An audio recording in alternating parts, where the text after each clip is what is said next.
I'd like to welcome you here to the Amundsen Center in the village of Cambridge. I'm going to call the meeting of the Board of Trustees to order. Roll call, please. Trustee Breinig. Here. Franklin. Here. Whitwer. Here. Hollenbeck. Here. Kumbir. Here. Phelps. Here. McNally. Here. Okay. We have a public hearing, and we're going to start off with that. The meeting has been properly posted, Lisa? Yes, it's been posted in the upper and lower levels of the Amundsen Community Center, Hometown Bank, Badger Bank, Cambridge Post Office, Village website, and published in the Cambridge News. Okay. Oh, yeah. All right. We are going to have, next is our public hearing over our 2023 budget. Is this going to be Lisa? It's going to be Eric? Well, it's public hearing, so the village board will be talking later if there's public comment on the budget. Okay.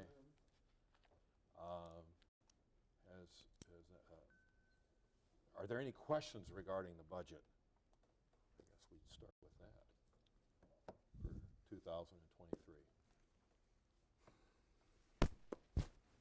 Okay, there doesn't appear to be any questions from the general public regarding the budget. I'll go to item 4 here. I'll make a motion to adjourn the public hearing. I'll second. Okay, all those in favor? Aye. Opposed? Okay, carries. Public hearing is closed. We are now going to start with the village board meeting. We'll call that to order.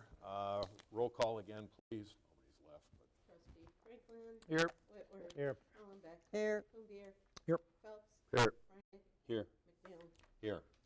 If we can stand and recite the Pledge of Allegiance, please. I Pledge allegiance to the flag of the United States of America and to the republic for which it stands, one nation, under God, indivisible, with liberty and justice for all.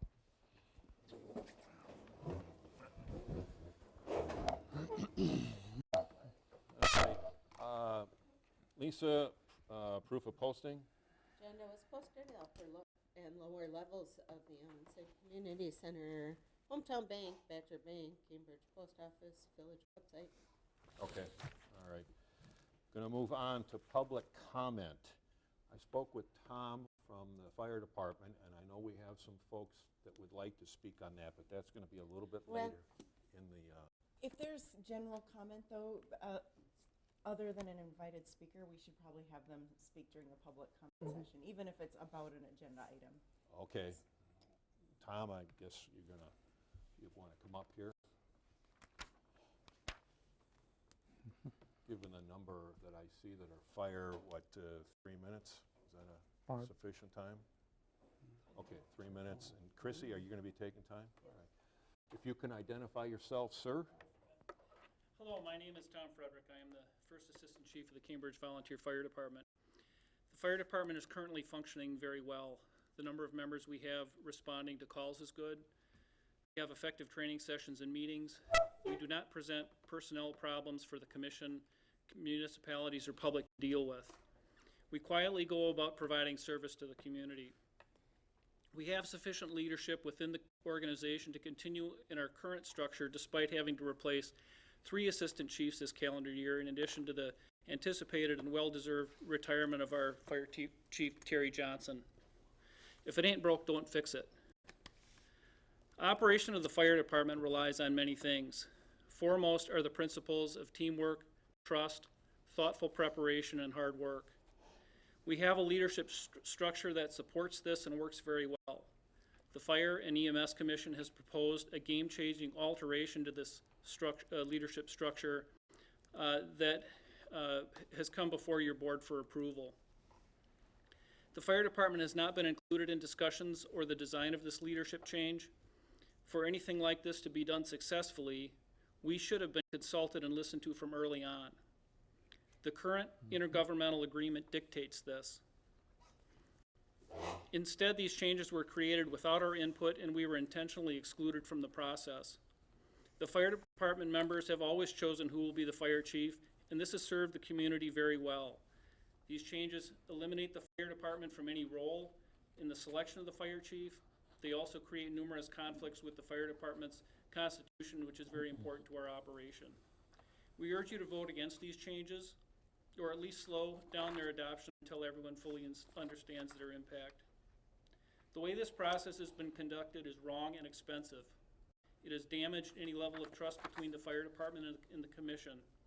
Creating a new or expanded paid position will cost substantially more taxpayer funds. The way this is being done will personally cost the Cambridge Volunteer Fire Department the most. We all have limits on what we have to contribute. Our efforts should always be dedicated first to responding when the pager goes off, and secondarily to preparation for this response through training, equipment maintenance, and taking care of our business. Actions like this leadership structure change bear a heavy cost against these priorities. We have and continue to serve the community faithfully. We deserve better than this. This is not how you treat your volunteers. We are always open to questions and further discussion. Thank you. Thank you, Tom. Thank you.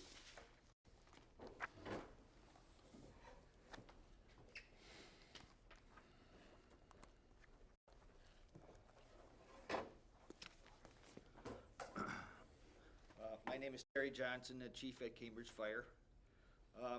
Number one, our call volume that we have does not warrant a person that's as a full-time fire chief. Secondly, it doesn't pay for the commission to pay for a full-time fire chief when we don't need one. We have 185 calls last year. We're on pace to do 200 calls this year. Just not enough calls to warrant any extra expenditure on that. Right now we're all volunteer. There's a minimal cost for the firefighters and the chief. So that's a situation that we want to continue. The commission, when the IGA was originally written, which you had, hopefully have a copy of that, it indicated that the fire department elected the fire chief instead of the commission, which is, in their wisdom, that's what they did. And I'm hoping that the commission and you folks here can continue that wisdom and let the fire department elect the fire chief. The fire chief's position should be elected by people that know what it is to get up in the morning, 2 o'clock in the morning, and 20 below zero, and go out and help somebody. No disrespect for the commission, but they have never been on a truck, never cut somebody out of a car. So we need to leave that decision to the volunteer firefighters. Thank you.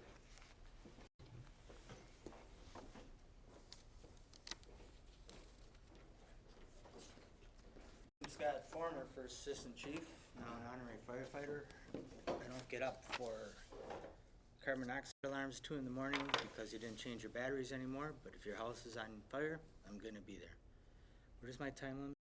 3 minutes. 3 minutes. Just cut me off because I won't know.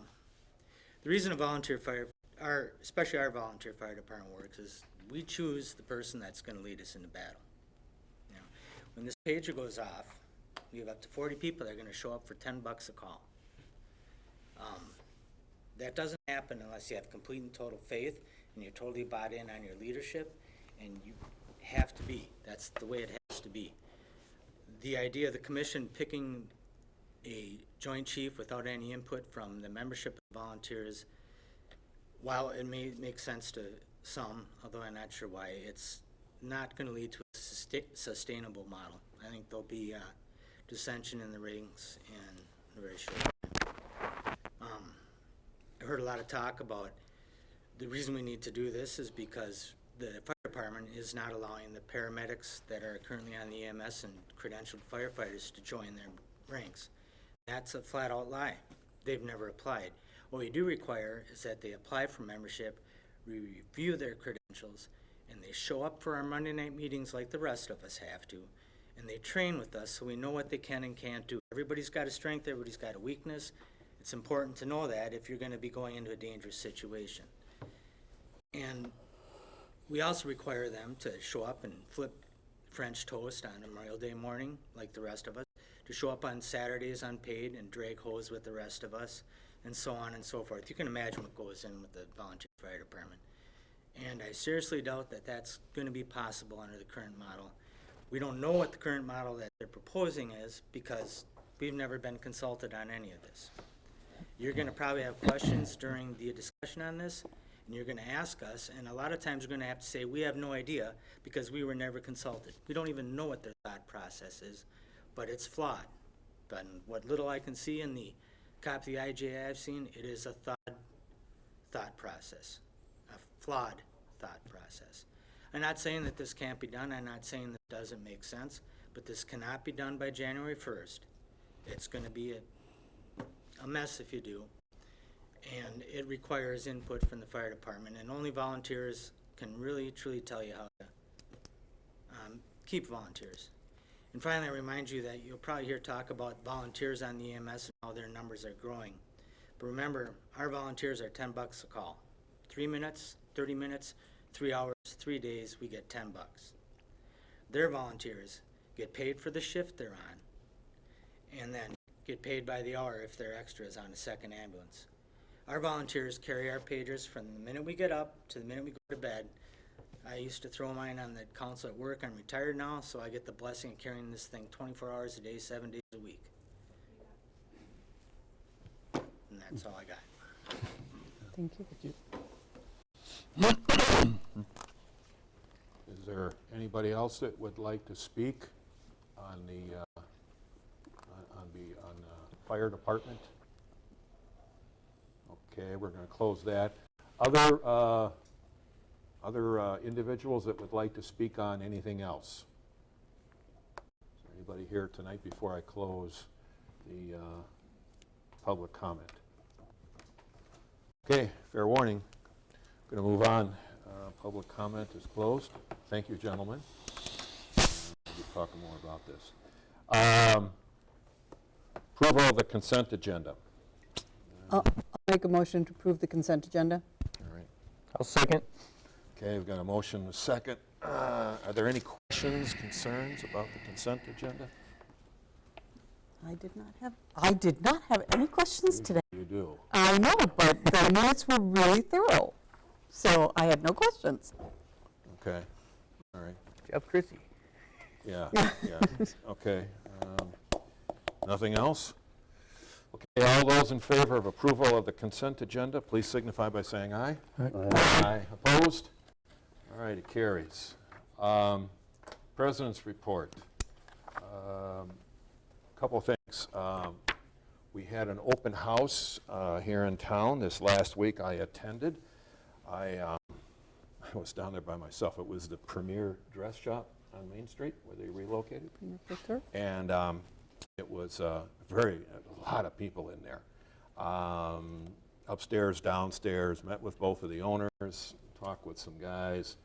I'd never seen so many young females out looking at dresses, so I didn't really have a whole lot to say. And I found myself leaving in a short amount of time. And I normally talk to a telephone pole, but this is one time where I had to leave. And so, but it was a nice turnout for them to relocate. On a more serious note, I wanted to give you an update because I've been asked about this, and it has to deal with the town of Christiana and what's going on with the Invenergy, the power plant. And there is a civil case that's been filed with Circuit Court, and it was received here on October 28th, 2022. I'm not going to go through this because we don't have the time, but I will just share with you the dates that they're looking at. The mobilization and the grading would begin in October of this next year, and they would begin the substation construction in March of 2024, and they expect, at least with this filing from Kashkanan Solar, that this would be in service on September. Now, the town of Christiana has filed a lawsuit, and what they're doing is it's really hinging on two legal points. One, it's acquisition, and this is whether or not they need to follow the rules as it relates to Wisconsin Energies and MG&E, and because they're buying it from Koshkonong, and so they have a different set of rules that they follow, because they're not doing it for themselves. They're going to sell the power off. And then the second concern or argument in there is a review of the record with the Public Service Commission. This stuff has all been filed. I don't know when it will be acted upon, adjudicated, but I did want to give you an update as far as what I know about this. So that is on the solar farm. Okay, going to move on then. The library board meeting. Ted? Well, we had a sort of a shorter meeting, but next meeting for November, we're going to be working on the employee handbook and see if we can't get that finished up. Okay. Any questions for Ted? All right, thank you. Personnel? We had 2 items on our agenda. One was we're going to be doing a deep dive review of the employee handbook. I think there are a lot of things in our employee handbook that are outdated and need to be updated per sort of current employment practices that are going on. So I want to review that. I would encourage, we got copies and handed out to who was at the meeting. Tim and Eric, if you guys would want to review that, if you want to either ask staff for a hard copy, they can get you a hard copy, or if you want to just review it electronically, you can do that as well. We're probably going to I'm going to schedule a January meeting to go over that handbook. I don't want to try and fit it in before the end of the month because I don't want us to be rushed. I want us to be planful about how we do it. Once the employee handbook has been reviewed by our committee and by our committee and the board is pretty much on board with it, I haven't decided where, but I would like to have legal review it as well. I don't know if we've ever had a legal review of our employee handbook to see if if everything is kosher. So I'll want to do that as well. And then the other item we'll be talking about in closed session today. Okay. All right. Thank you.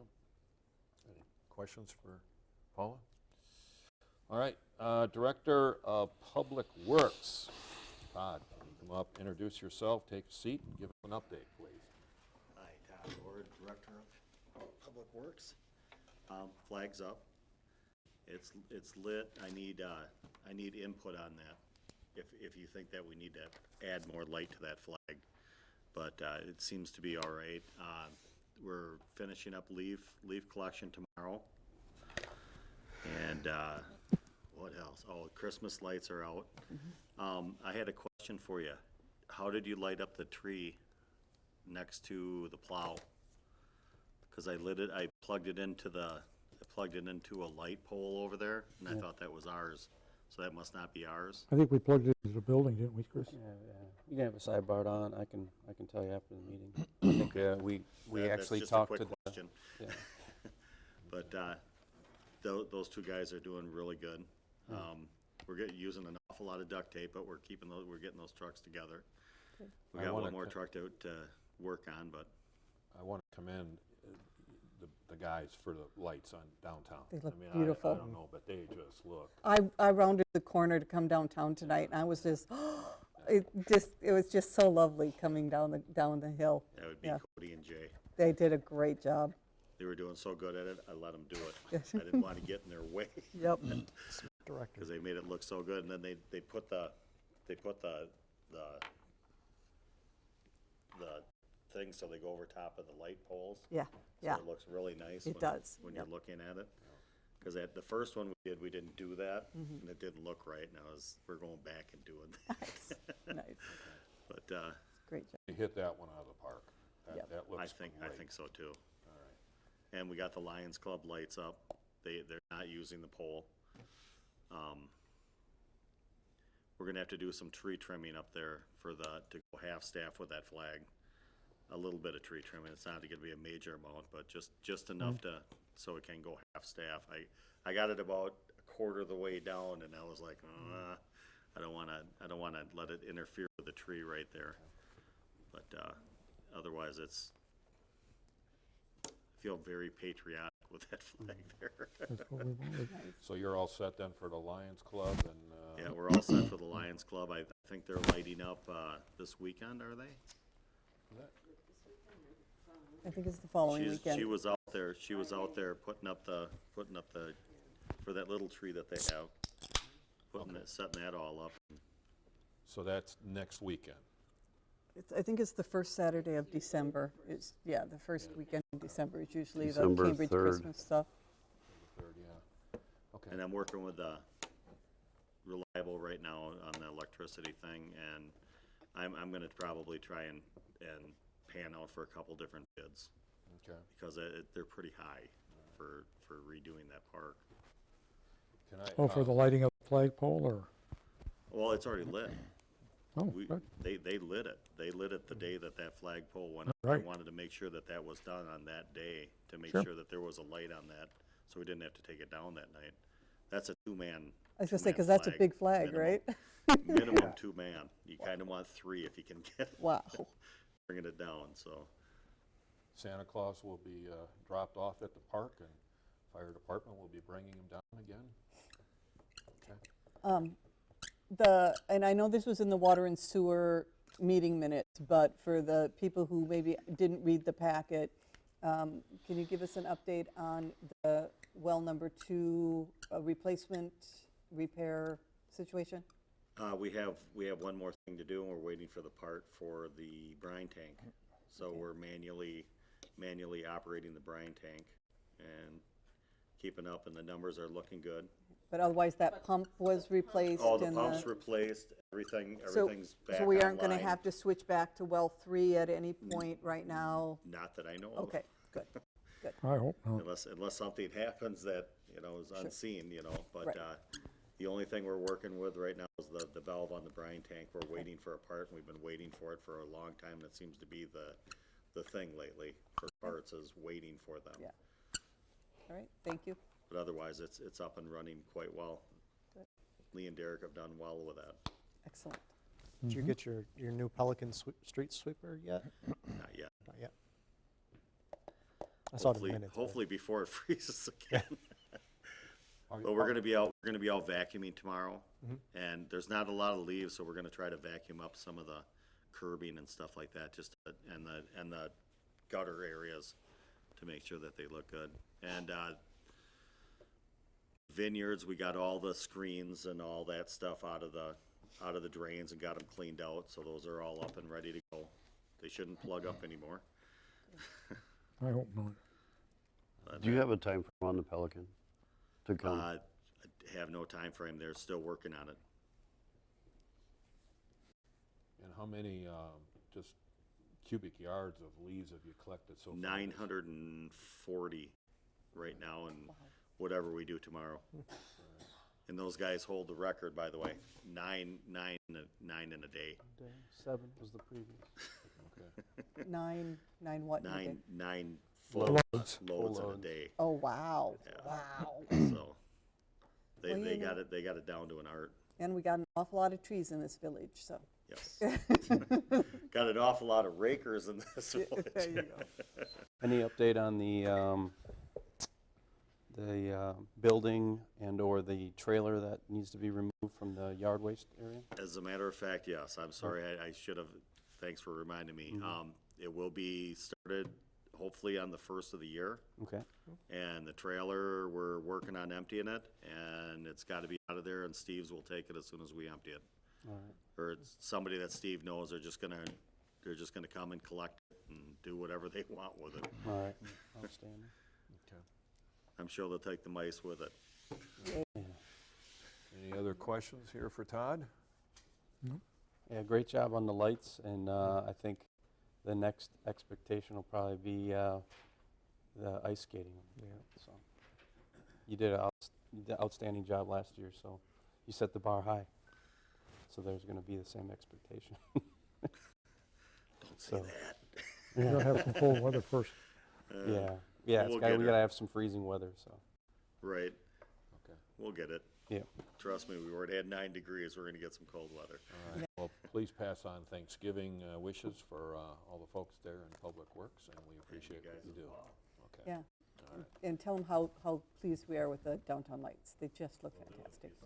I will let him know. They were just amazing. What time do you guys come in the morning? 6. And then are you usually like stay in for like the first half hour or something? Because I haven't met the new guy yet, so I would like to come down and meet Jay, but I don't know when's a good time to do that.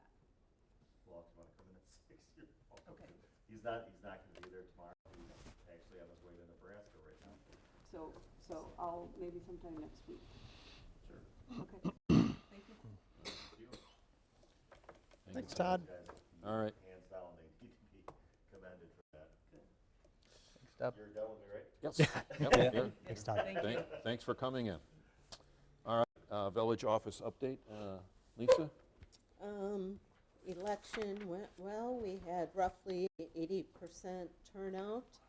So working on entering the election and closing that out. That will be a process. It takes a little time. But working on that, we had about 80 registrations that day. So in the process of entering all those in the state system right now. Beginning work on the April election. First notices had to go to the newspaper. Packets will be available beginning December 1st. People can start with nomination papers. So we'll have those packets up in the office. Mark, Chuck, Ted, and Tim are the ones that are up this election. Anyone else wanting to take papers out, they're available in the office. With the timelines with the state, non-certification or non-candidacies have to be in the 2 Fridays before the papers are due and so forth, which is December 23rd. Because of the way the holiday falls, we will be asking people to try to return non-candidacy and candidacy papers earlier in that week, so that if we don't post non-candidacies, then papers are extended and so forth. So we'll be asking for those to come in a little bit sooner. We are, Chrissy mainly, is working on preparing for tax bills, doing delinquencies, special assessments, and so forth. Once the budget is passed, we'll be able to do a mill rate worksheet and so forth to get information to the county for bills to be printed. Did have a couple questions. ATV, UTV signage. I spoke with a DOT rep last month. He had signed off and sent the paperwork onto his supervisor, who had to sign off. Once she signed off, it would then go to the prisons to be printed, which they have a 30-day turnaround. So at that time, they had told me anticipated 2 months. So pretty much end of the year, they were hoping to have the signs ready. So we did get approval from the DOT He- to run on 12? The initial guy approved. He had to send it to his supervisor, who does final approval, and then sends it on to the prisons for printing. As Todd said, the well 2 pump is up and running. That's fully complete. Working on the brine tank.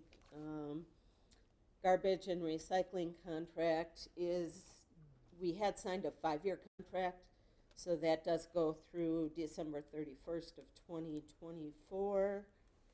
I was asked if we have received any response from the EMS Fire Commission on the letter that the village had sent, and we have not received any response to that letter. Chrissy has reached out to Oakland on how the equalized value is done for those communities that are split, and she's still working on that. We don't have a definitive answer on that yet, so working on that. And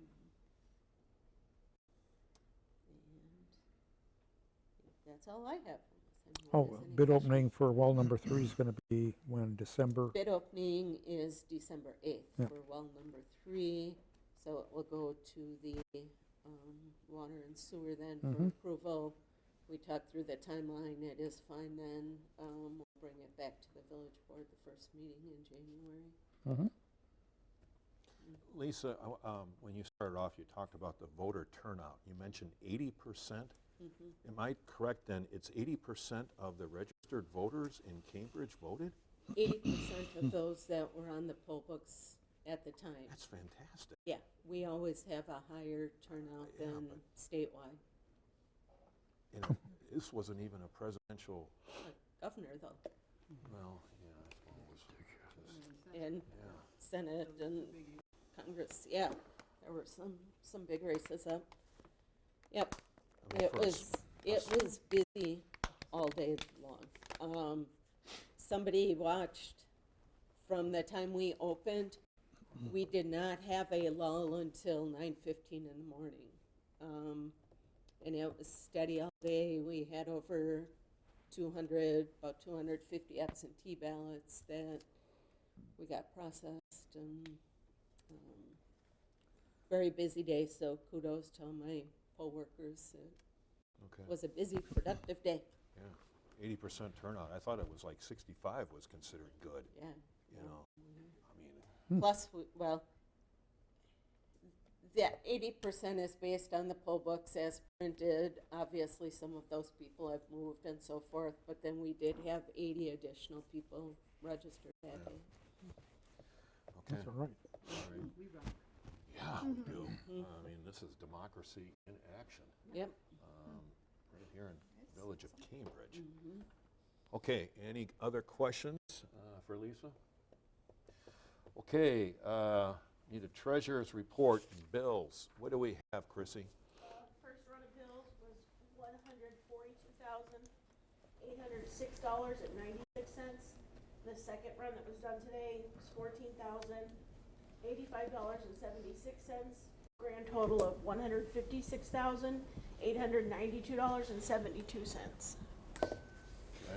I'll make a motion to pay the bills in the amount of $156,982.72. Second. All right. Discussion, questions? I have a couple. I've got one, but go ahead. The Aramark uniform that was under the municipal building supplies, is that the rugs, I'm assuming? Okay, all right. And then I noticed there was something for Scott Farms that referenced to the TID. What TID is Scott Farms associated with? It's not. Because I didn't think it was, No.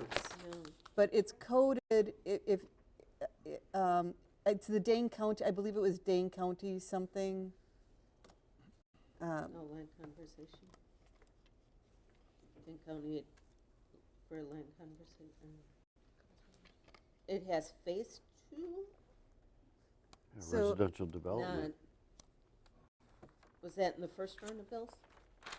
Oh, yep, and perhaps Oh, TID expenditures. I'm probably reading it different. Oh. I'm reading it wrong because the TID expenditure at the bottom is for the stormwater management. It doesn't have anything to do with Scott Farms, I'm thinking. No, yep, there's 3 different items Right. listed there, And so. those 3 aren't related to each other? No, Okay. no. All right, so that clarified that Yep. for me.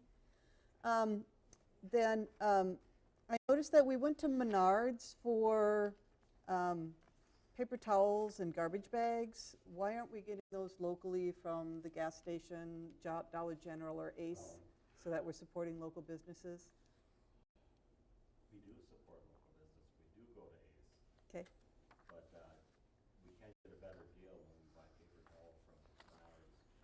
okay. But we do, when we run to Ace for like, light bulbs and we are getting trash bags from, I've been getting trash bags from Ace because it's convenient.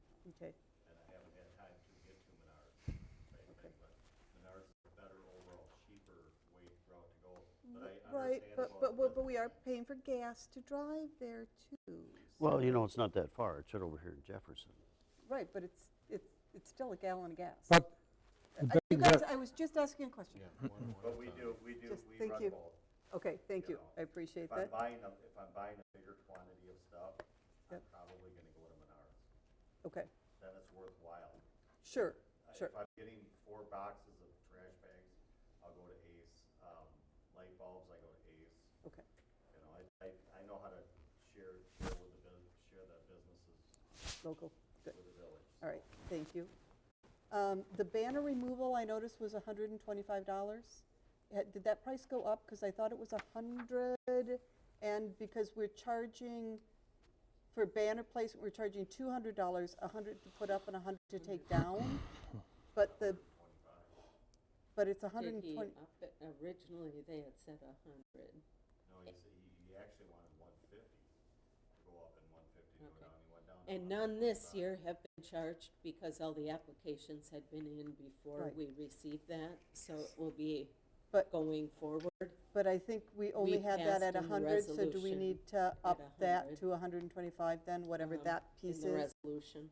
Yep, you guys can look at that. So we were able to wiggle that, when we were doing double banners up Yes. there. He was only doing it for that 125, so, Sure. you know, so we were actually So it probably works out okay, but, I mean, kind of spread the banners but out those- too. but between those- drop them. yeah, those costs really need to be passed on to the people who are putting the banners up. So I just wanted to make sure Mhm. if the cost is 125, we need to be asking people for that 250 for each way, so. All right, super, that was all I had. Any others? No. I had one. Chrissy, I don't know if you can help me here, but we had a check to Payne and Dolan for $125,000. Johnson? Is that completely done? That's all finished off? No, it's not No. finished off. There is a contingency that was held back. They do have to finish that intersection Yeah, where the it was intersection dipped. has what they call a duck pond in it, Okay, and MSA brought that to our attention. all right. So, And they're working on that. That's, you weren't supposed to pay the complete. We did not pay in full. There was a Are they going to finish that contingency. this year? I'm not sure. They were gonna shoot for it, but, you know. They're running out of hopefully time. it's out here, so Yep. I don't know if Payne and Dolan's gonna make it back now. okay, because that's kind of like what, retention on the contract? What is that, 10% that we kept back? Yeah, it's in there. And that's Yeah. going to be enough to cover this And- little pond? MSA told us what to pay and what to Okay. withhold, so they All right. approved Yep. the payout. All right. That'll be all right. It was a large amount out of all of our invoices, so. Okay, any questions? Roll call, please. Trustee Whitwer, Yes. Hollenbeck, Yes, Kumbir, Yes. Phelps, Yes. Reinig, Yes. Franklin, Yes. McNally. Yes. All right, thank you. Move on, new business. First item here, discussion, possible action regarding ordinance 2022-06 regarding building permits and inspections, grading. Hey, Chris, you mind coming up? So this is, for those that haven't met him, that's Chris Buchke, our new building inspector with Safe Built. Hey, Chris. So I'll just kind of do a backstory on where we're at, and then if there's any questions, myself or Chris can answer it. So, say roughly 3 weeks ago, Lisa, myself, Chris, and Joe DeYoung, our village engineer, we met, had a really good discussion on how to move forward with the grading. We reviewed our ordinances, and it was good to see that we have language in place already that supports enforcing grading. We just haven't been doing it. We also talked with Chris, went through his experience with other municipalities on how he's dealt with this, and talked to Joe, same thing. And what we're trying to get at is ensure that builders are grading appropriately, so we're sticking to the master site grading plan if they're within a subdivision. And we came to the conclusion is that what we want to do is ensure builders have a very thorough plan before we issue the building permits. So to ensure that, what we want to do is make sure the builders get a plat of survey, okay, prior to issuing the zoning or building permits, okay? So what we're proposing is a very simple change to the ordinance.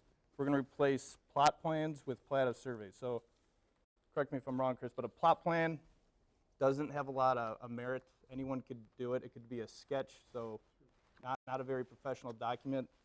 A plat of survey done by a registered surveyor is a very detailed survey. It's a professional document. It's got a lot of merit, and it's going to have the information that we're looking for to ensure they got the proper plan. So what we're proposing is on this plat of survey that the builder is going to include the drainage plan, erosion control, setbacks, all that good stuff that we're looking for, and how this is going to play out in real time. When Chris meets with the builder, prior to issuing building permits, they're going to do a plan review or a zoning review. So he's going to go through the building plans, he's going to go through this plat of survey, and he's going to sit down with the builder, ensure that the drainage plan works, erosion control, setbacks, all that stuff. He's also, like, say if it's for Scott Farms, he's going to verify the plat of survey with the subdivision as drainage plan. So he's going to be able to look at both documents to make sure they sync up. Okay, so it's kind of a quick and dirty review. We're not necessarily enforcing grading, but just ensuring they got a proper plan. And talking to Chris, when you kind of force a builder to have the plan, 99% of the time they're going to execute it, because it's going to be an extra cost for them, about $1,000 to $1,500, but it's actually going to help them out because they're going to have everything they need. They're not going to run into problems later on. So the question came up of like the village liability in the planning meeting. So we're going to keep these plat of surveys on file. So if we got any residents that have complaints later on, we can show them, hey, building inspector went through it with them. We made sure they had a good plan. And if they were to deviate from that, at that point it's a civil issue. So it limits the liability for the village. Chris, you got anything to add on to that? Yeah, so the as-built grading plan that's approved by your village engineer when the project's completed, will have those grade marks on there and show me what every lot, how it should grade per easements, drainage easements, per whatever the approval was. So I will have that on file, and then when the builders call for permits, and I tell them, I will be thorough in telling them what they need, because they probably won't be aware of this requirement. Even though your ordinance is excellent because it explains it. So I'll make it clear to them what I'm looking for, so that when I receive it, as part of my plan review, like Chuck said, I will take that as-built drainage plan per that lot. I'll verify, yep, this is gonna drain the same. And then the other comment that I'm gonna make to them is, I'm not gonna allow them to disturb the property within 5 feet of the property line around the boundary. And what that does, at least between the lots, that grade will not be compromised. So that's a great start, because everything typically will drain between the lots and then drain either front or back per the plan. So even though the covenant probably doesn't state that in there, I'm gonna kind of tell them that's what we're looking for. And then, like Chuck said, with this upfront work that's being done with the grading, it'll let the builder know that we're serious about their grading being proper, so they'll have a heads up. And what I've found in the past when we've done this quick and dirty review is they pretty much will comply, because they know they don't want to have issues. So Does that plat of survey also show the finished first floor elevations, stuff like that? So that's where we're not going to get your engineer, your village engineer involved. They could show that on there, and typically it's the garage door floor opening is typically what I've seen, because it's a permanent thing. But the cost to have your engineer review each site per that elevation for approval, we decided we're not going to do that. I think the problem with that is then the liability will come back on the village if your village engineer approves it, and if there's a problem later because some other part of the house wasn't at an elevation that was noted. I've seen it where the builders had to fix it also. Right. At the elevation, if they didn't set the house to the right elevation, they came in and had to raise the whole building because the elevation, the first floor elevation was wrong by 1 foot. Right, so we talked about recerts, so either footing inspection or foundation inspection, getting that recert handed to me, showing that top of wall elevation or whatever. And we just decided that because that, the problem with, that we found with that is then your engineer will have to review, do a preliminary review and approve their submittal. So, it's an option, I mean, Yeah. if you wanna go that route. So we talked about it. We want to start with this as the foundation, as the baseline, and kind of see how it goes. I think it's going to fix the issues. And if we say 6 months, a year down the road, we do have issues, we can start doing things like that. We can get a little bit more rigorous, but I want to start with this and see how it plays out. No, that's fine. Yeah, cause I have worked in communities where we're handed that recert Well, at you got the, foundation, you so. know, they've got a plat of survey, they've Yep. set up elevations already.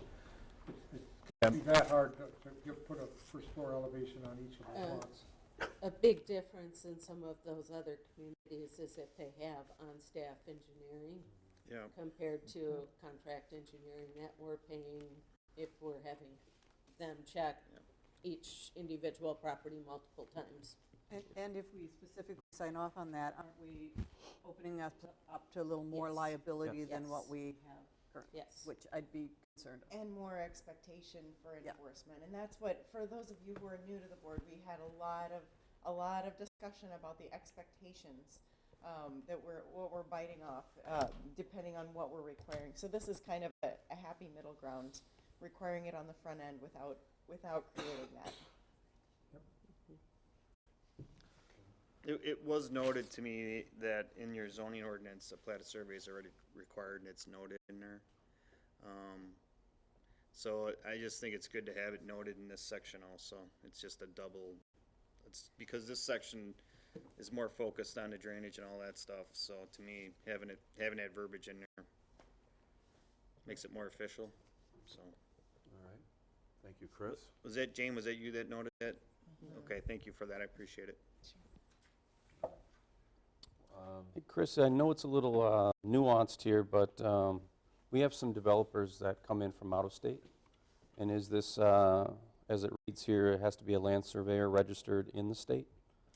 Correct, So so how it's does gotta that- be a Wisconsin license, so if I'm getting that plat of survey, if I don't see that Wisconsin stamp on there, Right. I'm not gonna accept it, that's correct. And Chris, that's what we already require for our zoning, Right. that it has to be registered in the That's state. It Okay. just says state, to your point, it just says state. Doesn't In specify what state. state. All right. If I was gonna argue, I could say, I well, was gonna What say, state the are we It's a in? great point, but as Yeah. I will, registered in the state. trust me, I will verify it's the Yeah. Wisconsin. I know it's nuanced, but, you know, if people want to get around that, they can Yep. manipulate that I- wording to whoever they want, so. I understand, yep. Right. Good question. That won't happen. I do have one comment that I had brought up is Oh, the yeah. it's mentions the State Department of Commerce, which is defunct, so if you could Exactly, yes, have that. good point. So it's DSPS now, right? Yeah, it's It is. DSPS. Okay, That's, so if we could redline that and get DSPS, I assume it would have carried the same weight regardless. One just took over the other. but good call, yep. The state is actually notifying municipalities, so I'll just use the electrical one, they updated the electrical one. And they wanted every municipality to update their language and get commerce out of there, so that's a good catch, yep. all right, I'll make a motion to approve the Village of Cambridge Ordinance 2022 Tax 06 regarding building permits and inspections grading. Second. Okay, we've got a motion and a second. Any further discussion or questions? All right, I'll call the matter to vote. All those in favor, please signify by saying aye. Aye. Opposed? Carries. Thank you. Yeah, thanks for your time. Thanks. Appreciate it. Thank you, Chris. Have a good night. Thank you, Chuck, for that. Thanks for doing that work, Chuck. It's a year in the making. Yay. The wheels of All right, city we got it government done. go slowly, move very slowly. Okay. Little All longer, right. but- All right. Moving on. Village of Cambridge Resolution 2022-15. It's related to the 23 village budget.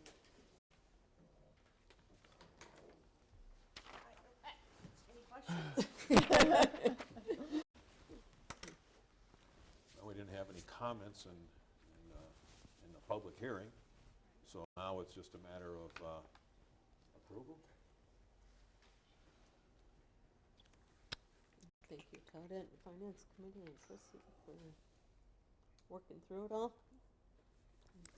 I'll make a motion to approve the Cambridge Resolution 2022-15, approval of the 2023 village budget. I'll second. Okay. Last call here. Any questions, any concerns, any issues? Is there anything of note, like noteworthy, that's different from last year? Anyone from audit and finance? Or, Well, I did want to make a mention about, I know Mark, President McNally questioned the interest that I was justifying, or that I had actually gone low last year because the interest rates were awful. But now there is Increase. an account that's doing well, and so I did change that money to reflect that, that it's obtaining what I'm suggesting the interest rate to be. Chuck, it should be noted that this also does include a 9% pay increase for the village staff to keep up with inflation. Okay. Any other questions here?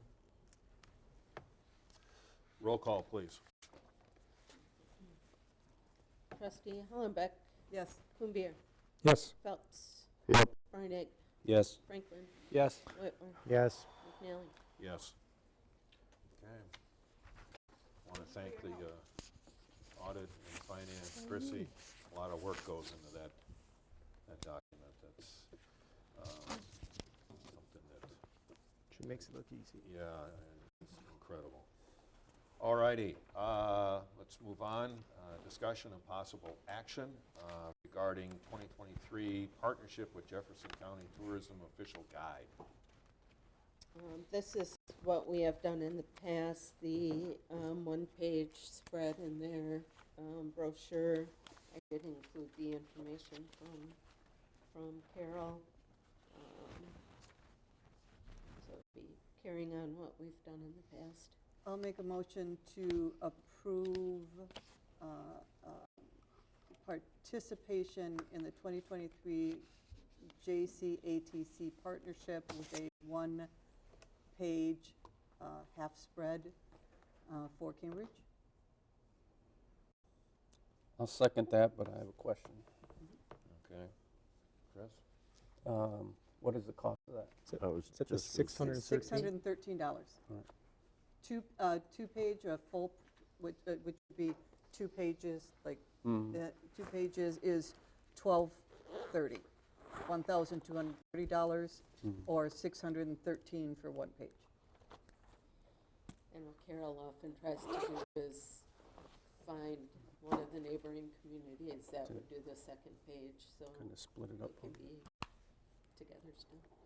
Don't we get a kind of a deal on that because we're in Jefferson County, but we don't have that many residents? That's the JCEDC. Okay, all right. Anyway, it's $613. I think for the advertisement we get and the reach of that, I think the $613 is worth it. Okay. Do we, one other question, do we advertise anywhere else for our community other than this Jefferson Tourism Guide? We as a community don't, the chamber used to, when the chamber was up and running. As they're not running, we don't do the chamber type activities. We do partner with them, we do work with JCEDC and so forth. So through our partnerships, we get stuff, but we don't advertise as a community itself. And that might be something that the Economic Development Committee might look into for 2023 to see how we might be able to increase some of that. So. All right, any other questions? We have to have roll call on this one? Yep, it is name money. Kumbir, Yes. Phelps, Yes. Reinig, Yes. Franklin, Yes. Whitmer, Yes. McNally. Yes. Hollenbeck, I'm sorry, I missed you there. Yes. Going down my list in different order. All right. Okay, thank you. Moving on, discussion of possible action regarding Jay White's request to measure trees donated by the Tree Project.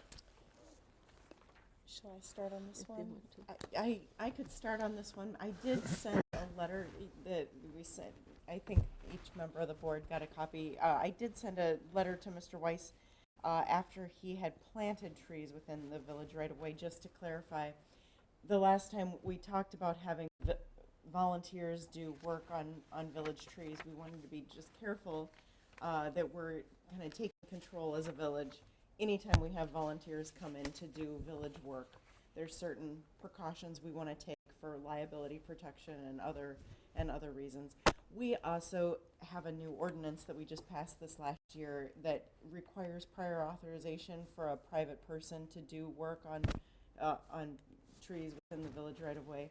So we did send a letter just to say, look, we do need to follow that process to make sure we have prior authorization now that you're a private citizen. So appreciate all the work that he has done as village forester, but that's the message I wanted to chime in, is that we have in the past, at least, my advice has always been, if we're going to have volunteers do work, let's set the scope of their work and the expectations, and make sure, if appropriate, we have village staff there to oversee, so we have, the safety and liability concerns handled.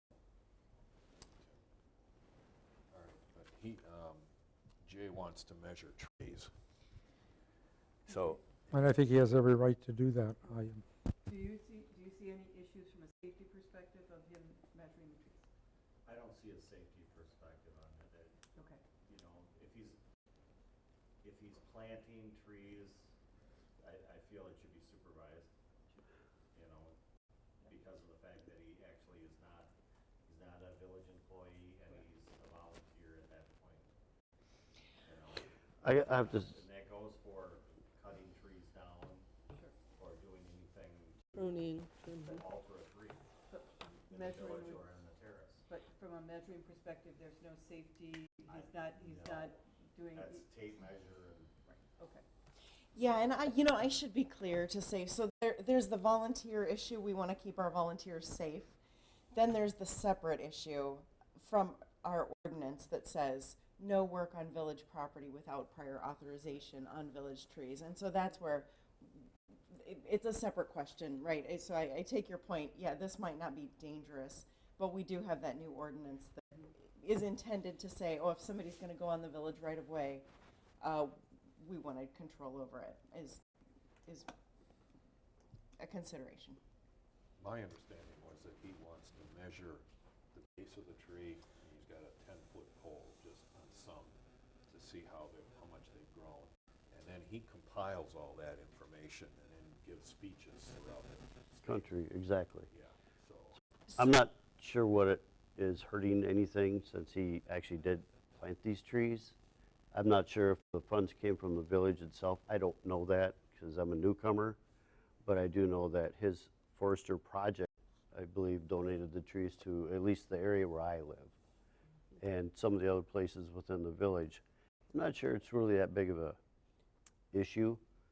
I understand what you're saying, but I think he should be able to complete his work that he started, because this is a lifetime work project for him, and he's very well respected worldwide, as you're saying. He does multiple Zoom conferences about his findings and stuff.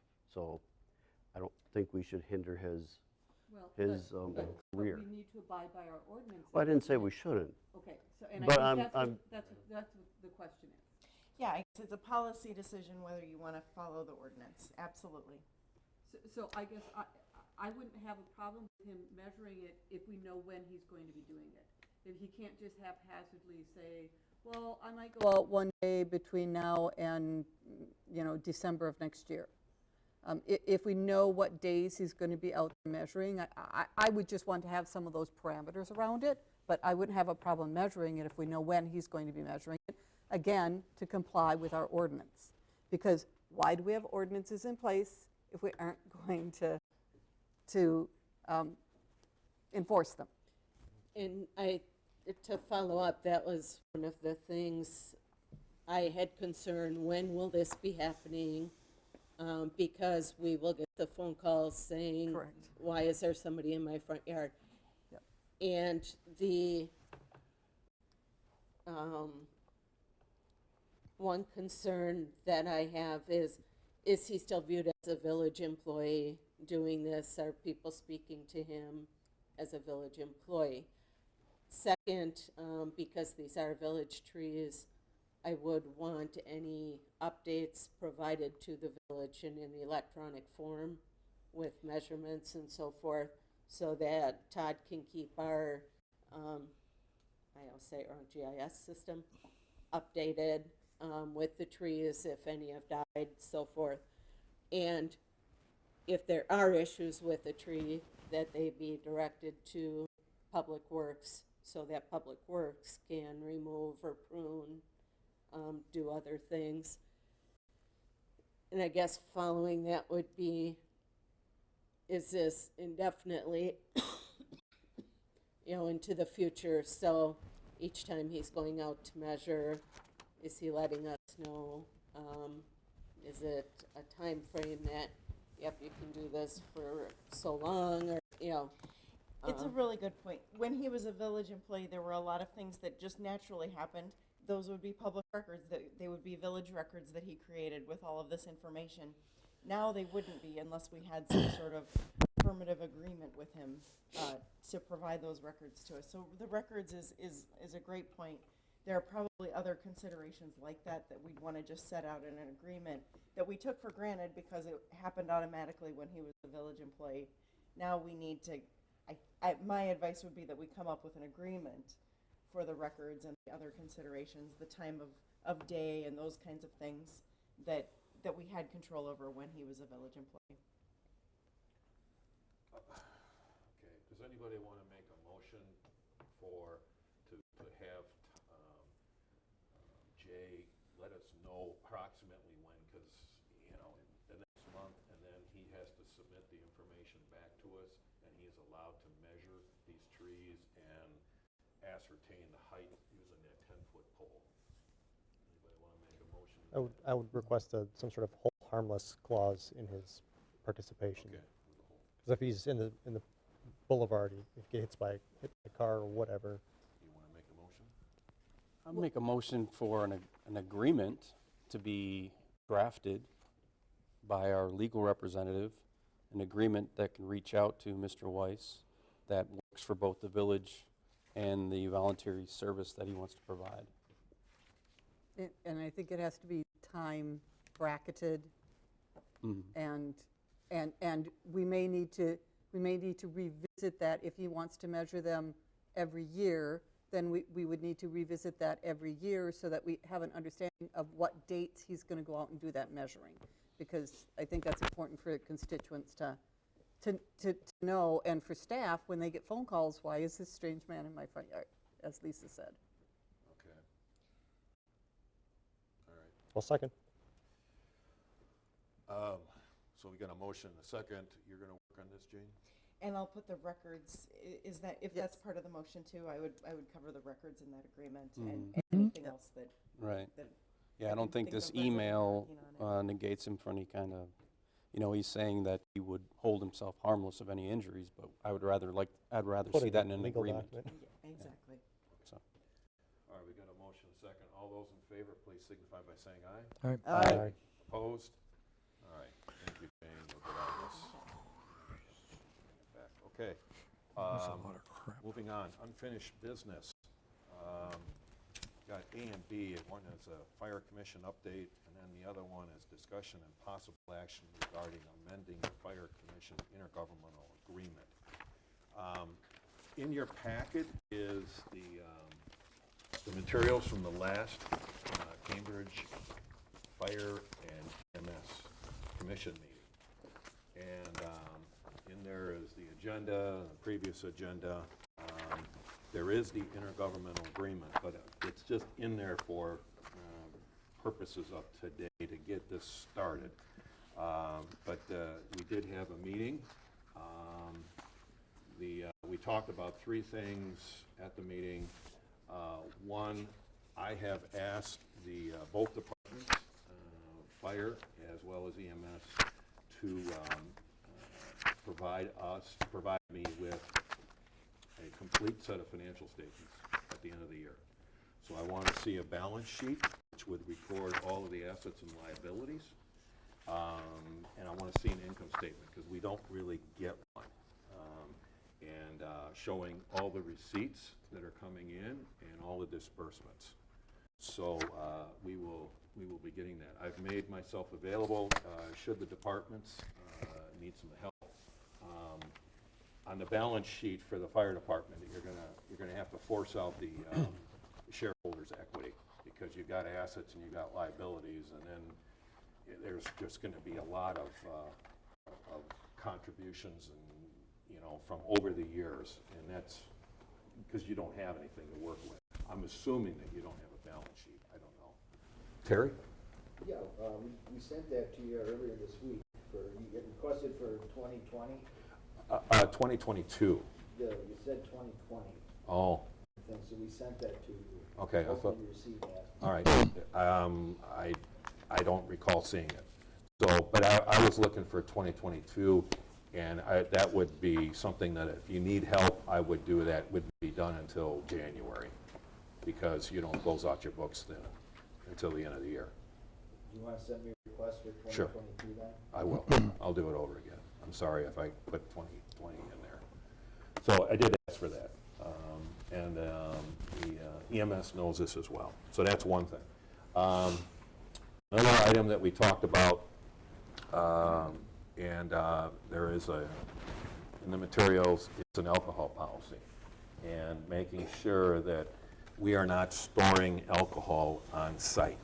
And because it's down there, and we're aware of it. We've got people that are not old enough to be drinking, yet they're old enough to be able to drive the trucks. So we just felt as a commission that we needed to address that. And so they have been informed of that. And then lastly, there was discussion over the intergovernmental agreement. And I guess I can talk about it now. We do need to, the commission is bringing this back to the 5 municipalities, primarily to look at the leadership and the accounting.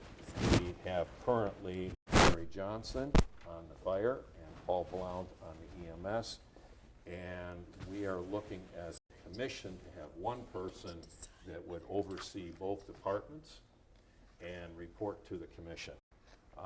The reason for that is strictly fiscal, and it's trying to keep in mind that volunteerism, while it's working, it's not going to keep going. We're going to have to find people, and right now the EMS, they are all licensed as firefighters, but I don't know what they're doing to sign up and go to the Monday courses, but we do need to look at that. Because we have budget issues. And so that's where we're at. We'll be talking at the next meeting here. I've invited in Mark Hook, who is the chairperson of the commission, along with the attorney from the commission to talk about specifically what those changes will be.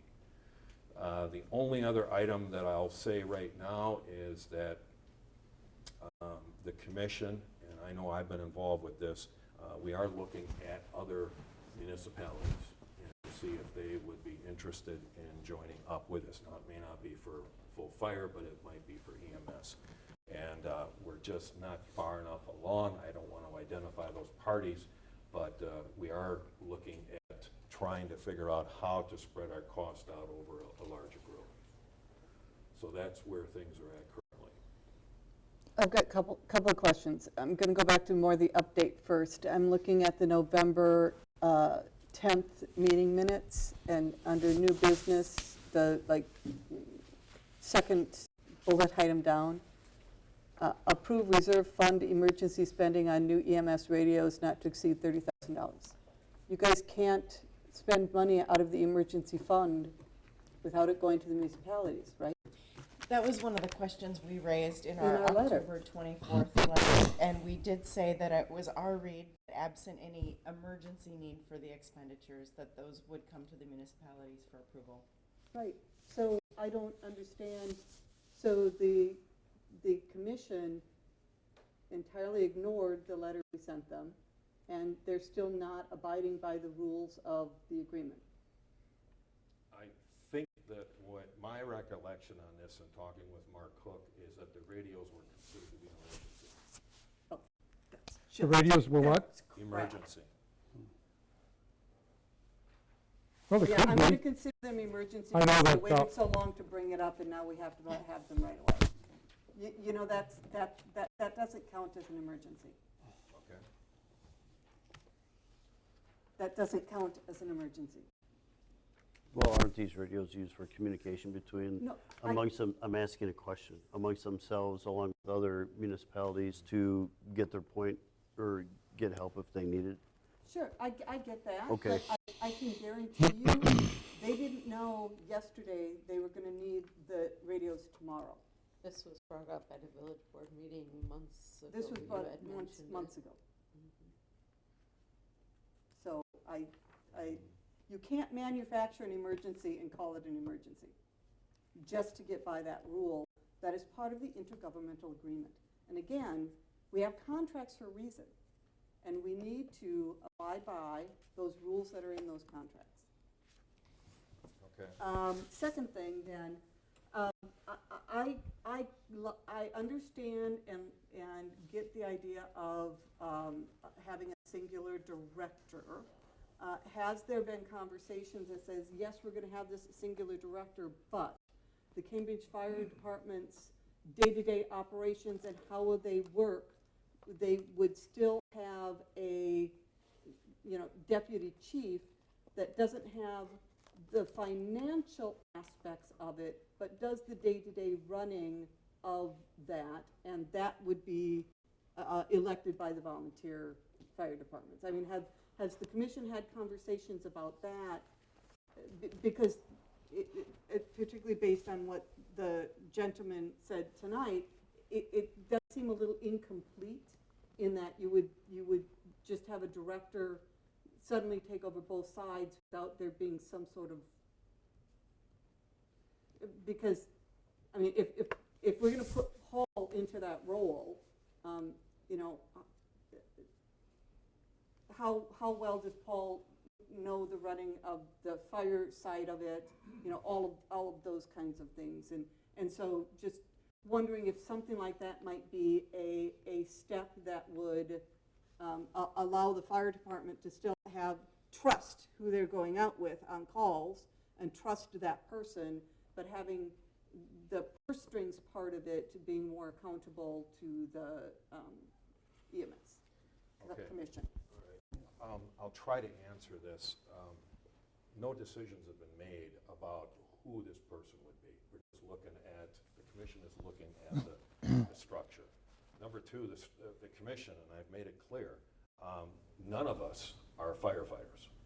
I mean, I don't want to be in there and giving any technical advice whatsoever. Financial, I think we have a right to do this, but operational-wise, no. So you need to have somebody that is very in tune with that and understands it and is certified. Now, Paul happens to be there, and he's part of the EMS, and he is certified in fire, and he's certified in police. So he can do all three. We're not looking at that. He is strictly there on EMS.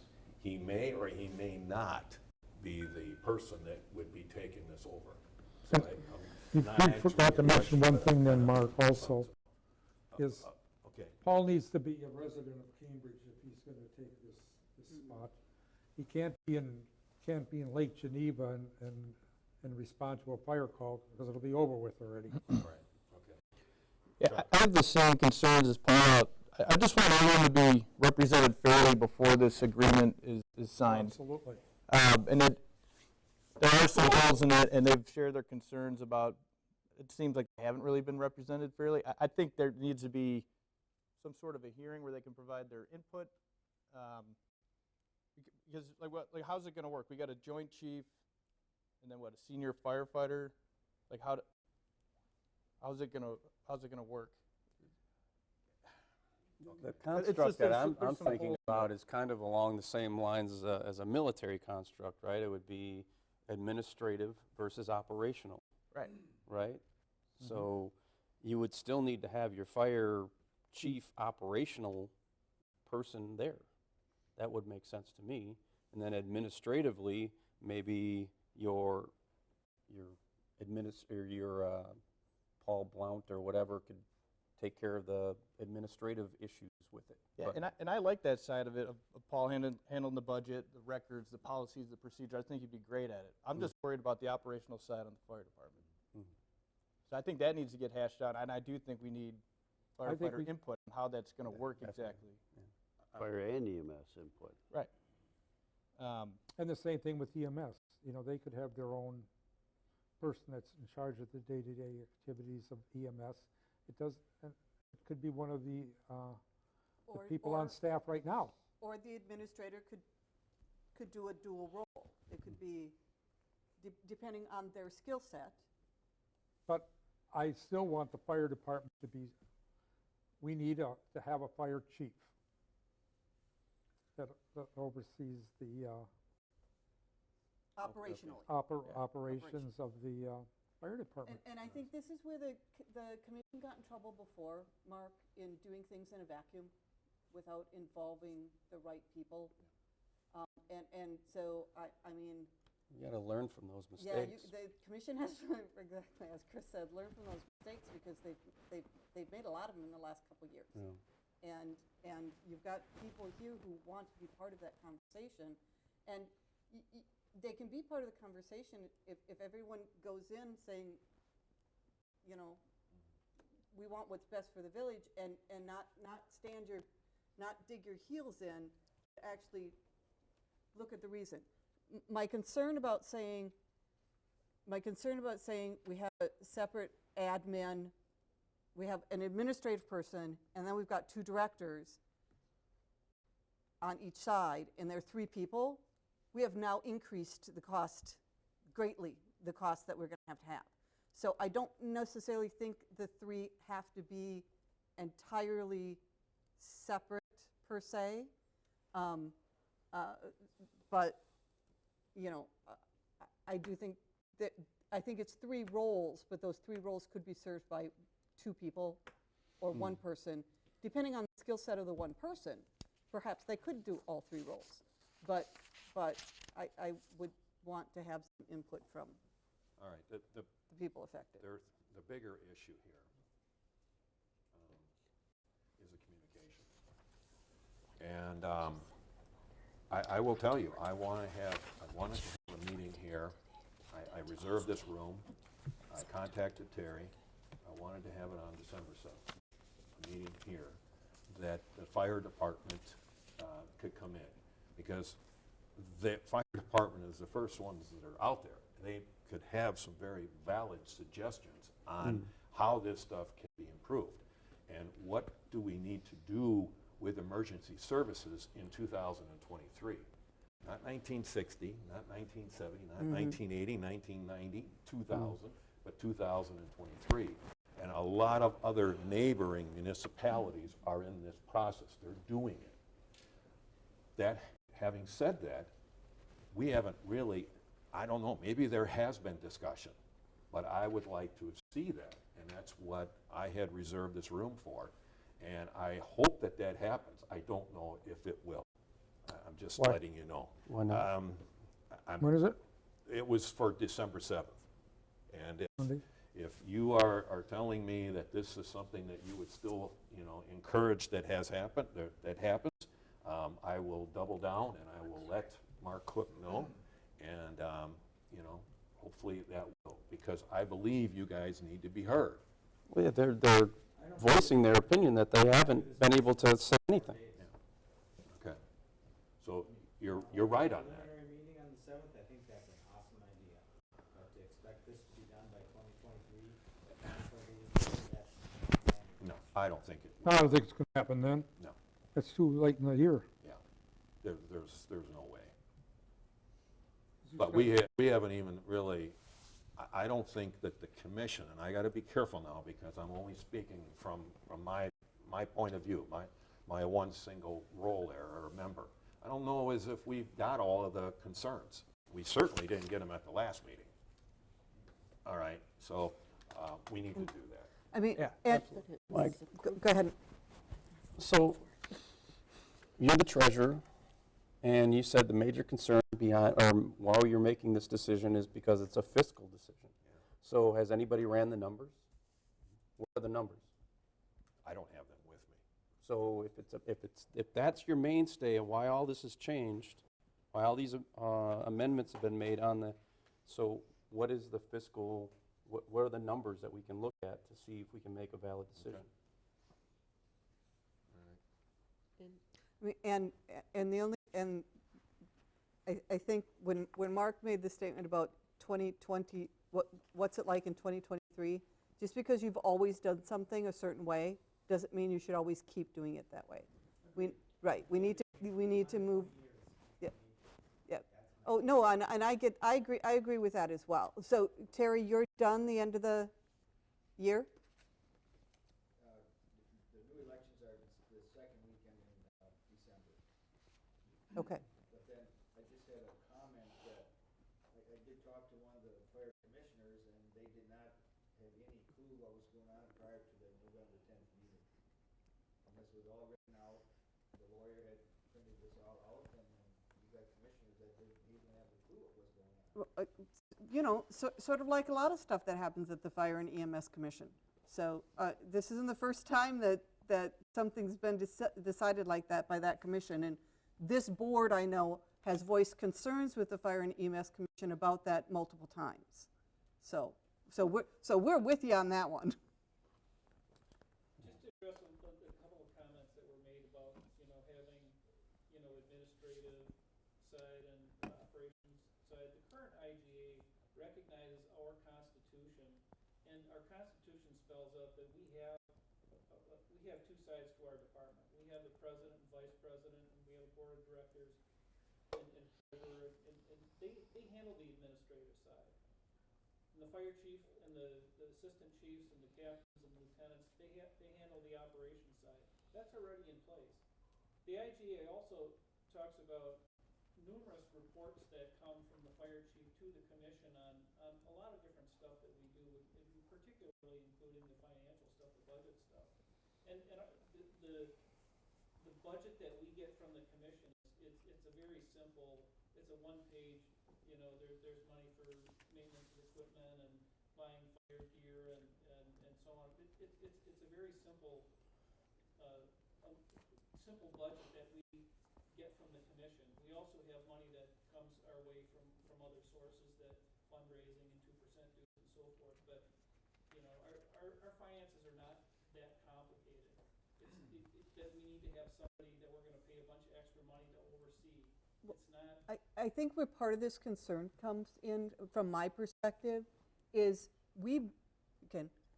the money that we give to the fire and EMS, we give because we're told that this is the budget that these departments need. And we give them that money, but there's no accountability back to us on how that money was spent. So was the money that we give you actually spent for uniforms, or did you not need it for uniforms, so you spent it on something else instead? Because we have to be proper stewards of the taxpayer dollars that we're providing. And if we're giving you money and then it ends up going somewhere other than what it was budgeted for, that becomes an issue. And I think it's that part that I think haven't seen, and that's where we have concerns. And if you're giving it to the EMS and commission, and then they're not providing it to us. So. Well, we've been asked for our financial statements. We're happy to provide that. It's not complex. We will be, complying with whatever request comes to us for that information from the commission. Creating a joint fire and EMS chief isn't going to solve any of that, though. Again, we're going to have a meeting, our next meeting here with the Board of Trustees. We'll be inviting Mark Cook and Steve Zak, the attorney, will be here talking about this intergovernmental. what I will do is follow up here on 2 items. One is just the radios and emergency and how that kind of, And responding to our letter? in the letter I can ask, yes. And, Don't well, I just love the way you said that, well, Mark. he's going to be here, so, you know, I'd be like, what happened to the letter? But that's fine, I can ask. And then I will also ask about the numbers to support any change that's going on, because it is being driven by fiscal, so, And if it's being driven by fiscal, it better save us money and not cost us money. absolutely. You're laughing somewhat, but ironic that we asked questions about the intergovernmental agreement and concerns we have a month ago, received no response, but yet in that time, the commission passed an amendment to pass on to the boards for approval to the intergovernmental agreement without responding to any of our questions. Okay. I mean, it wasn't even, it hasn't even been brought up in one of your meetings, because it's not in the meeting minutes. And there's something in here about a lease agreement. Yeah, I don't know where that came from. What's the story with that? It's been a while since I submitted this. The lease agreement with US Cellular, where they must have a thing on the fire station? Yeah, there's going somewhere? to be a small amount of revenue. They're going to continue on. There was some talk about this being discontinued, and they are going to keep this. In fact, I brought that up at Public Works, because we are looking at a tower of our own or something. Right. The water tower, was it? The water Yeah. tower, putting up. Yeah. Somebody else. Why And would it put up has the to, other tower? there's a antenna that's on there, and it helps with ensuring that people that are downtown are covered underneath their cell phone, Yeah, because they that's don't been get there it. for a long time. Yeah, and anyway, the company that was there was going to discontinue, but now they were going to continue, but for a very modest amount. So that's what that was about. That was one of our, That was one of their points in the letter about needing approval for contracts. Right. Yes. One of the things we could talk about. That's true. When I read through this, I'm like, are they authorized to sign other contracts with third parties? Okay, We suggested not. all right. That's how we read it. Well, hopefully I will have word that Mark Cook will be here on December 13th, our next meeting, and we'll be here with Steve Zak. What about the 7th for the And input?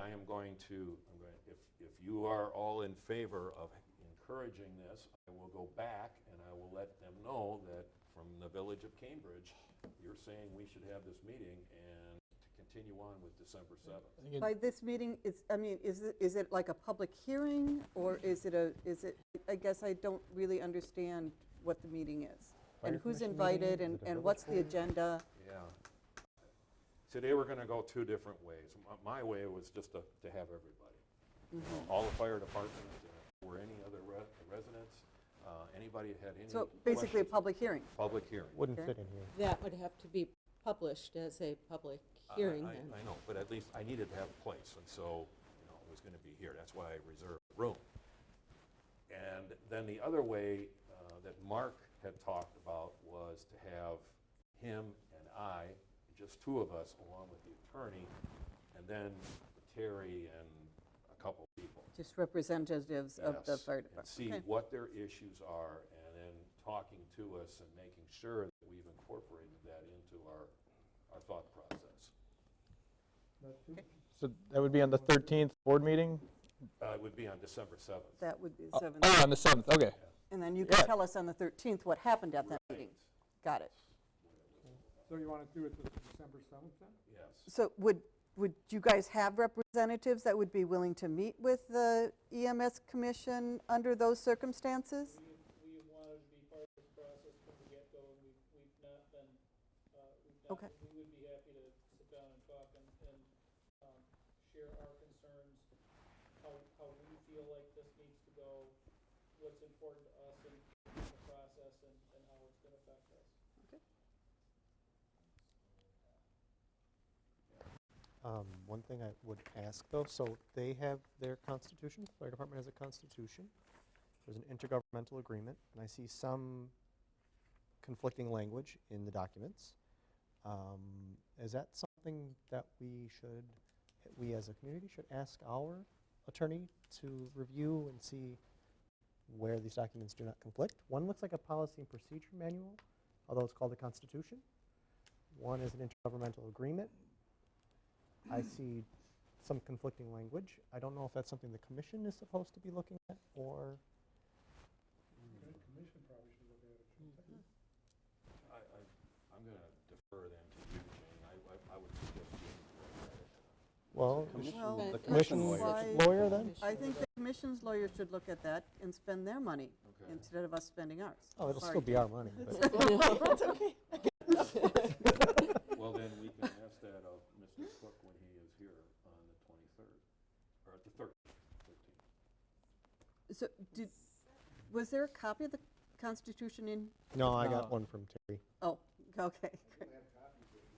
I would love to see a copy of that. That'd be great. All right. That's what's going on. So we don't have to vote on this tonight? No.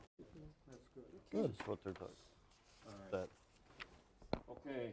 That is the intergovernmental Governmental. agreement. Now we're talking about the actual volunteer fire department So constitution. this is the Constitution that would governs how we, How you guys run your operations. Okay. our elections, how can- new members came Yeah, on. Can if you you give give me a that to copy, I staff, can. and then she can just send it to us Yeah. electronically? And that way, everybody gets a copy Yeah. of it. Yep.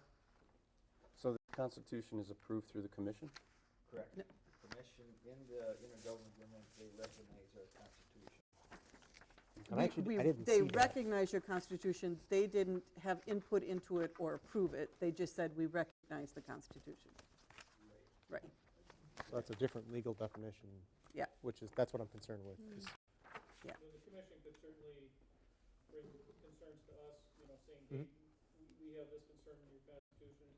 And, we update that as we need to, and it's actually going through some revisions currently. But we haven't heard anything from the commission saying, hey, we'd like to see something different in the Constitution.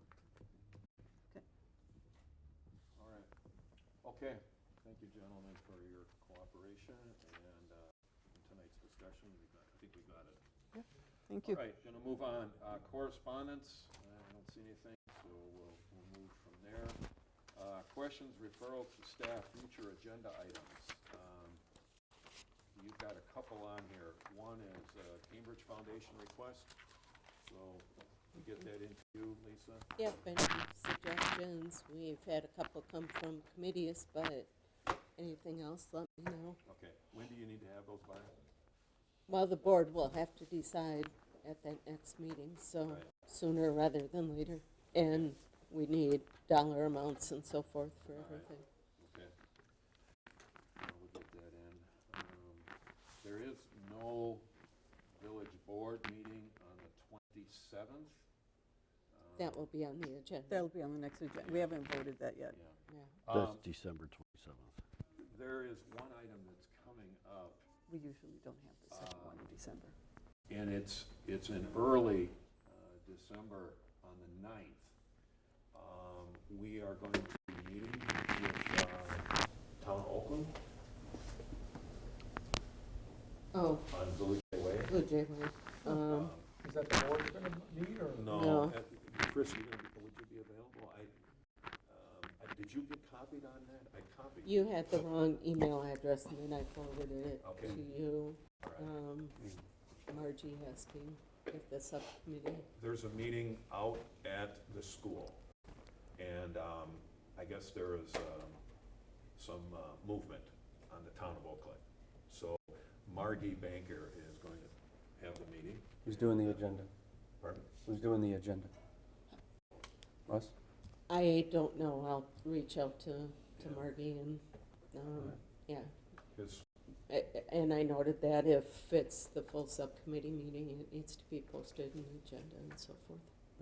I think we're doing it at her office, but I don't know, I could be wrong. Well, it would have to be in an open space for an Yeah. open meeting, Right. conference room or something. That's on December 9th.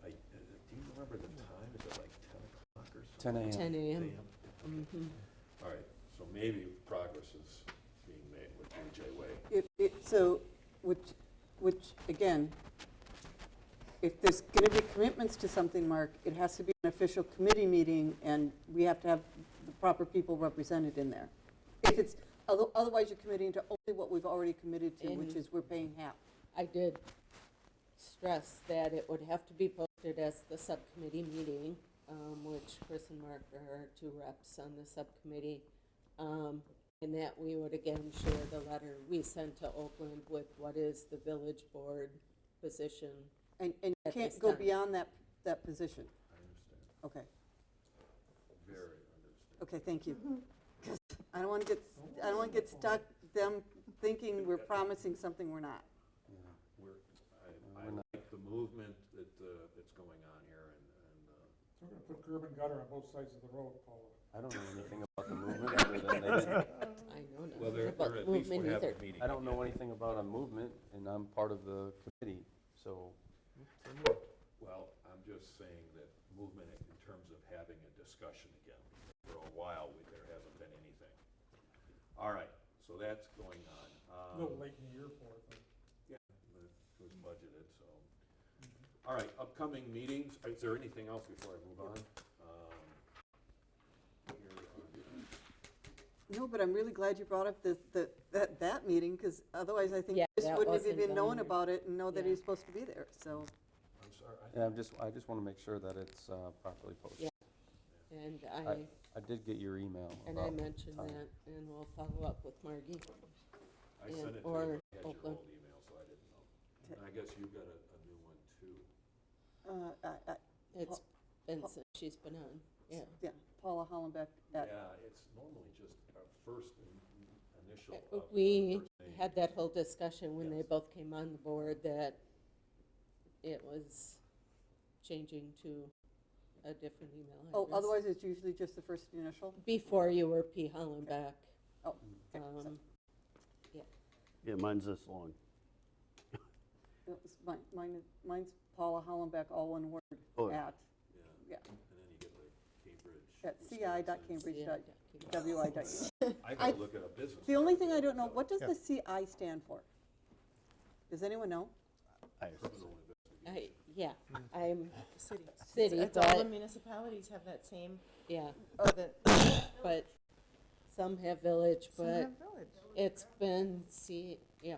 And again, not that because it's always been, but since I started here, the emails have always been CI. When it was set up, that's how So it probably does mean city, doesn't it? even City of though we're a Cambridge village. in Wisconsin in the United States. Mhm. Okay, Yeah. so I'll just, even though I know it's wrong, I'll just think that in my Yeah. head. Will you sleep better tonight now knowing those? Okay, upcoming meetings, December 12th, Economic Development, the Plan Commission as well that evening. Let's see. What here. time do they start? Economic development is at 5:30, Plan Commission is at 6:30. December 13th, Joint Law Enforcement, and December 13th, Village Board, as we talked. So And 5:30. December 14th, Library Board, Yeah, I see it. and, good, December 20th, Water and Sewer. All right, one last item here before we get to item 13. On behalf of the Board of Trustees, we hope everybody in Cambridge has a wonderful Thanksgiving holiday, and may it be a safe one. And if you have time, take in the lights that are downtown and, the beauty that we have here. Small Business Saturday. Yes. Okay, all right. Item 13. I'll make a motion to convene into closed session per 19.851C of the Wisconsin statutes